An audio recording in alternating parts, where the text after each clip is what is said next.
At 0300 hours exactly, a Tomahawk rises out of the VLS cells aboard the USS Gravely and tears toward the Zagros Mountains. Seconds later, its booster separates, the turbofan comes alive, and the missile settles into a low skim just 50 feet above the Gulf. 4 seconds after that, another cell fires. Then another. Then another.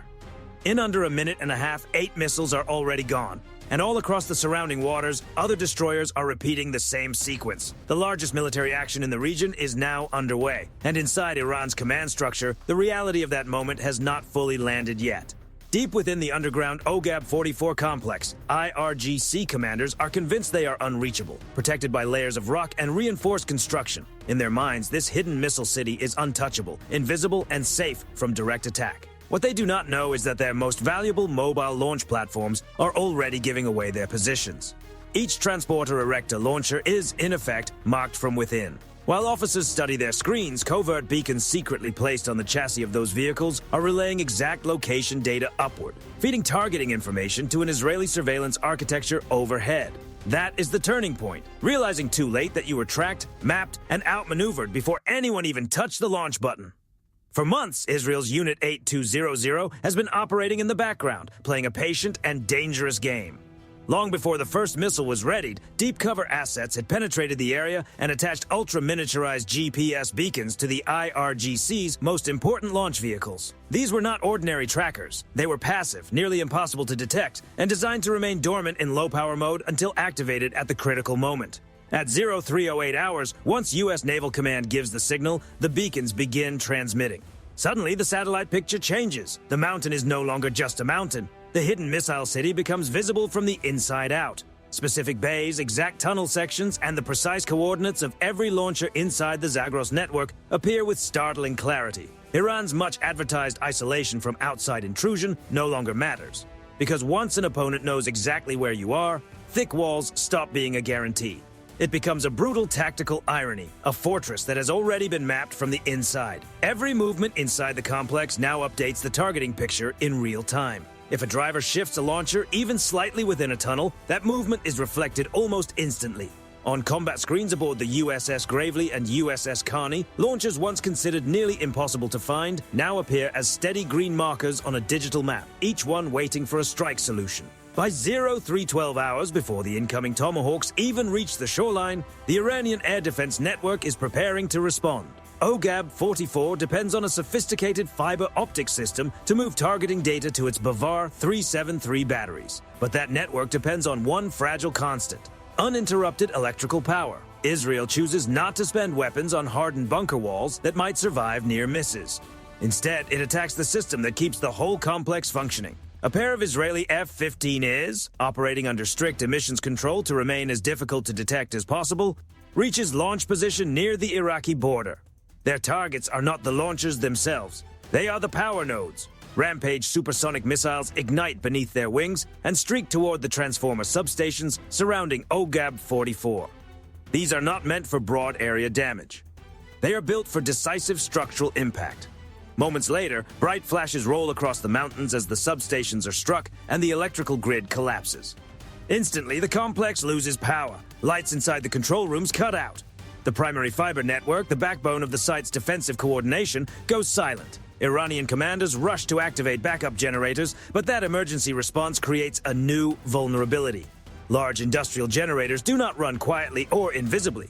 They vent intense, superheated exhaust into the cold mountain air, producing unmistakable thermal signatures.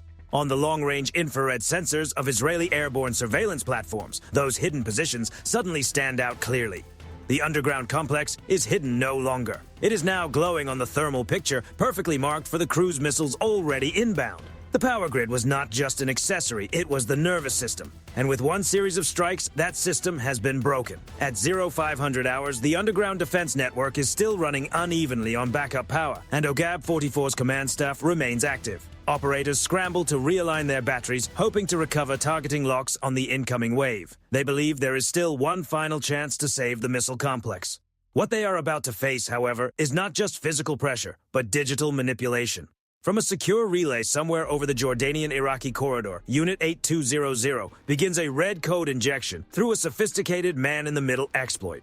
the IRGC's satellite-fed command and control link is penetrated, and instead of simply failing, the system begins feeding its users false certainty. Fire control terminals throughout the bunker receive what appears to be a fully authenticated, high-priority emergency message. The screens flash crimson with a maintenance alert. The order is short, urgent, and perfectly formatted. Systemic anomaly detected, halt refueling, shut down launcher batteries, and withdraw to hardened maintenance sectors. It is a textbook use of psychological pressure through the enemy's own command culture. The result is confusion at every level. Iranian crew commanders, trained to trust automated diagnostic prompts, begin following instructions without realizing the message is false. Master switches are pulled. Hydraulic systems lower launch assemblies. Fueling connections are removed. Vent systems close.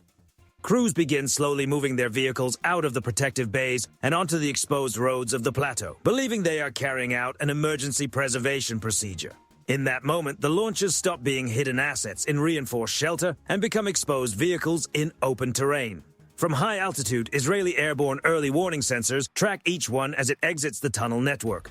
The radar picture is clean and unmistakable. By 0630 hours, Iranian command finally realizes the red code was a deception.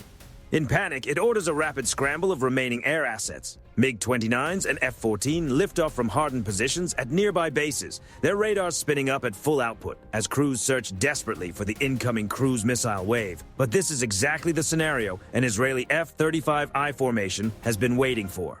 The Adir flight remains quiet and controlled. It does not need to rush into a conventional missile exchange. Instead, as Iranian aircraft begin to acquire targets, the Israelis trigger an electronic override sequence. This is more than simple jamming. It is deep intrusion into the fire control data environment and identification architecture. Through carefully shaped electromagnetic output, the F-35 is alter how the battle space is interpreted. On Bavar 373 radar scopes, target information begins to break down into confusion. Iranian fighters are reclassified as hostile inbound threats. Inside those cockpits, alerts begin sounding. Ground controllers are calling for interception, but the corrupted defensive network starts treating friendly aircraft as enemy targets. It is one of the worst scenarios a pilot can face, being flagged by your own side's air defense system. The airspace over the Zagros becomes disordered and dangerous. Automated batteries operating on corrupted inputs and unable to distinguish truth from error fire on the wrong targets.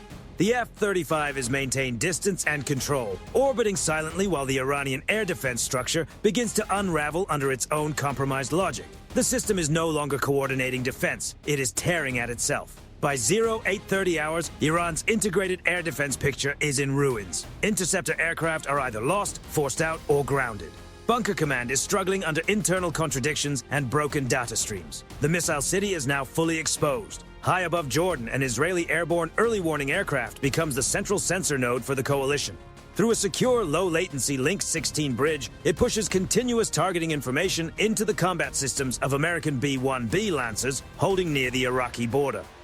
At 0835 hours, the B-1 crews do not need to light up their own radars or rely on their own targeting pods. They are flying dark and working from a shared, highly refined picture. Every launcher drawn into the open by the false retreat order is boxed on their displays with extraordinary precision. This is the handoff. Israeli eyes, American striking power. The B-1Bs reach release point. Weapon bay doors open and a stream of GBU-31JDAMs drops in coordinated sequence. These 2,000-pound guided bombs do not simply fall, they steer with GPS-assisted precision toward coordinates continuously fed by the surveillance network above. Across the Zagros Plateau, launcher units caught in the open are hit in carefully timed impacts. Roads through the mountain approaches are blocked by debris and rock slides, cutting off escape routes and trapping what remains inside a narrowing zone of destruction. The shared battlespace picture does more than provide coordinates. It delivers complete awareness. As the B-1s turn away, crews watch the tactical display clear one marker after another. Green symbols that once represented Iranian launch capability disappear into dust, fire, and broken terrain. At 10:30 hours, in a final attempt to respond, surviving IRGC fast attack naval elements and concealed coastal cruise missile batteries are ordered to fire. The plan is a saturation strike, a large and chaotic volley meant to overwhelm U.S. naval defenses in the Gulf and force the coalition to absorb serious pressure. Dozens of anti-ship missiles launch toward the USS Gravely and USS Carney. The response is immediate. This is where the Aegis Baseline 10 system, working with the Spy 6 radar's high-fidelity tracks, turns the engagement into a highly automated intercept operation. The destroyers begin firing RIM-16, 1SM-3, and RIM-162 ESSM interceptors in rapid succession. At the same time, Israeli Arrow interceptors, linked into the same wider network, move to address higher trajectory threats. The battle becomes a layered, three-dimensional defensive chain in which each system covers a different part of the incoming wave. Missile after missile is intercepted. None cross the defensive perimeter. What Iran spent decades developing as a swarm tactic is dismantled in minutes. On top of that, directed energy systems aboard the destroyers engage the final low-flying threats, cutting through them before they can close the distance. One by one, the remaining inbound tracks disappear. By 1200 hours, the radar screens aboard the USS Gravely and USS Carney have gone quiet. The dense cluster of incoming threats has been replaced by drifting wreckage over the Gulf. Beneath the mountains, the OGUP-44 labyrinth has become a sealed grave of collapsed tunnel mouths and shattered infrastructure. The damage is strategic, not just tactical. A large portion of Iran's ballistic missile capability is gone. The launchers lured into the open are now burned-out shells along desert roads. In Syria, long-range surveillance picks up Russian support aircraft turning away to the north. They have seen enough. What had once been discussed as a matter of theoretical superiority is no longer theory. It has been demonstrated in full view.